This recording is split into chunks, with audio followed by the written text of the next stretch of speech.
आपण ताकदीनं लढूयात, काय अडचण नाही. बार बार मुंबईला जाऊ, काय अडचण नाही. शेतात सुद्धा आपल्याला वारंवार चक्रा मारावं लागतात, वारंवार कष्ट करावं लागतं, राबावं लागतं, तेव्हा पीक येतं. वर्षाला राबावं लागतं.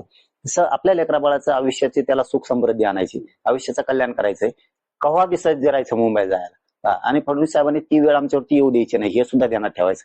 जर तशी वेळ आणली ना आता, तर मराठा कधी नाही भाजपकडे येणारा. जो मराठा समाज भाजपकडे झुकलाय तो पुरा तुटनच, पण पळता भुई कमी करील.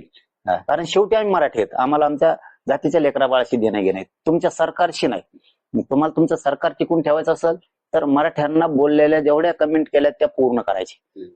आणि विश्वास वाटतोय की ते करतील. नाही केलं तर आम्ही सज्ज आहेत ना लढायला, काय घाबरायचं कारण आहे. जर जून महिन्यात पुन्हा एकदा उपोषण झालं तर त्यावेळेस तुम्ही मुंबईत जाणार असं मधल्या काळात तुम्ही म्हणाला होता. आणि मुंबईत गेल्यावर मुख्यमंत्री फडणवीसांनी आमची फसवणूक केली या भावनेतून मराठी मुंबईत जातील असं तुम्ही म्हटलेलं. खूप आक्रमक होऊ शकतं मग ते नंतर.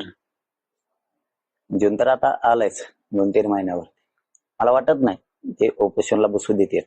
पण माझं एक सरळ म्हणणं आहे की मराठा समाज 6 महिने वर्षाच्या सगळा मराठवाड्यातला आरक्षणात जाणार. पश्चिम महाराष्ट्राला सोड जाईल. आपल्या 70-80 वर्ष नव्हतं मायबाप मराठ्यांनो, जरा समजून घ्या. आपण हळूहळू जर गेलो तर जाणाऱ्याची संख्या, शत्रुताची संख्या आपल्यावरती खूप आहे. आपण हळूहळू गेलो तर आपल्या लेकरा बाळाचं आयुष्याचं कल्याण आपण करू शकतो.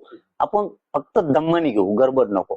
कारण आता जे आर निघालाय, हळूहळू प्रमाणपत्र निघायला लागलेत, आणखी निघत राहणार आहेत, त्याची काळजी करायची गरज नाही, कोणावर विश्वास ठेवायची पण गरज नाही.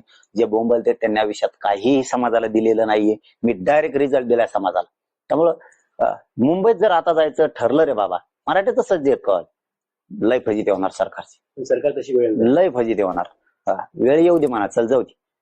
आम्ही विश्वास ठेवून येत ना, आमच्या विश्वासाचा घात फडणवीस साहेबांनी करू नये, नसता लय हाल होणार तुमची.